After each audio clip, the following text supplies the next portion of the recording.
Efren, thank you so much. Earlier today, attorney Tyler Bailey, right beside me here, took to the podium beside the parents of Jaysen Carr. Jaysen Carr is the 12-year-old who died from a brain-eating amoeba. Well, Tyler, during today's news conference, you talked about the need for public service announcements.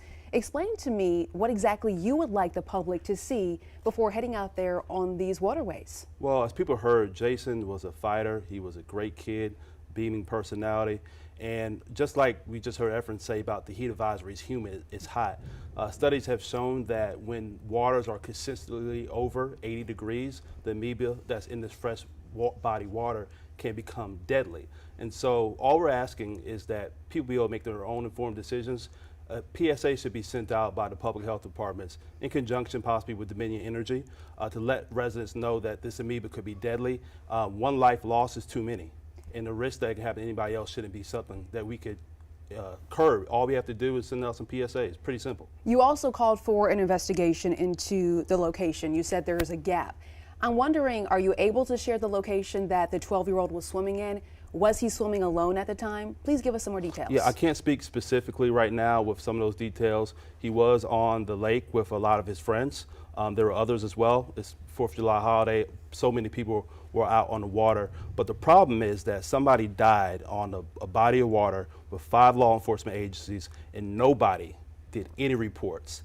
And that's the glaring gap that we have. If this was a highway, there would be a mate report. Highway patrol would investigate it. Law enforcement would investigate it. But we know that Jaysen Carr unfortunately contracted this deadly amoeba, and there's no investigation by any of the state agencies or public bodies into the facts and circumstances. That's why his family had to go to this extent in doing their own independent investigation. Right, you talked about the need for policy changes on reportable diseases. Yeah, that needs to be one immediately. This brain-eating amoeba needs to be one of the reportable infections that DHEC or the Department of Public Health looks into now. And when that happens, it should be immediately investigated within 24 hours. There should be a PSA sent to the public so they know that the area where this happened, they could make their own choice if they want their children swimming there, and it could be looked into. With global warming, our waters are being hotter and hotter. This summer has been brutal, and the fact that these waters at consistently over 80 degrees, this amoeba could be deadly, and there's been no public scrutiny by any agencies into it is a problem. You called on multiple agencies. I do want to share a statement right now from Dominion Energy, and we're going to take this statement in full screen right here for the public to read it, and I'm going to read it to you in part. According to public health agencies, naturally occurring microorganisms are present in fresh water, lakes and rivers, as well as other unchlorinated water sources. But these types of tragedies are rare. We encourage everyone to follow safety guidance from public health agencies when engaging in recreational water activities. And again, that statement is from Dominion Energy. We got that after the news conference today. So what is your response to that? Yeah, my response is we do want the public health agencies to look at this more closely.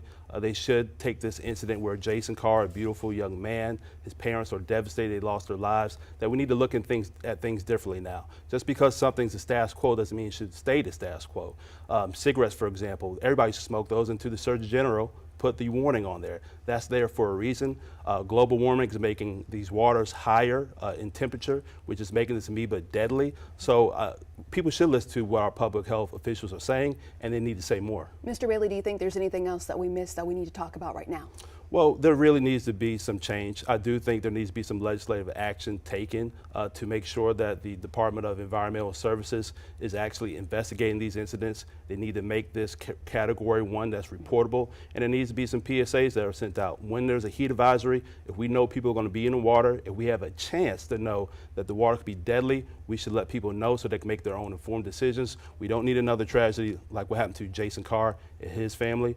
They want to see his legacy mean something. He had a bright future, and we're hoping that the people who are watching this call on their legislators, take some action, and we want the state to do more. Thank you so much for your time. And you talked about being at the podium beside Jaysen Carr's parents, and we were there earlier today covering this news conference. We're getting some more information from the parents who talked about how brave their son is. That is how they're remembering him. So just a few hours ago, like I said, you were at this news conference sharing the details about this, and we do understand they say he got the amoeba while out on Lake Murray over the July July 4th holiday. His parents telling us the symptoms started like migraine-like pain, and they visited and were discharged from the ER. Well, several days later, they returned and Jaysen's health declined. He eventually died on July 18th.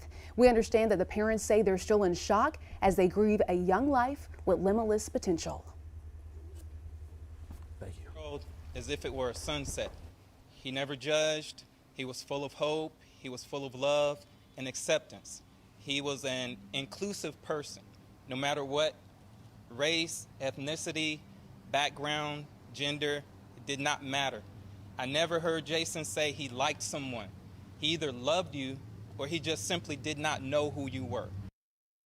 Parents adding that they found out after his death that he also volunteered at Hand Middle with special needs students.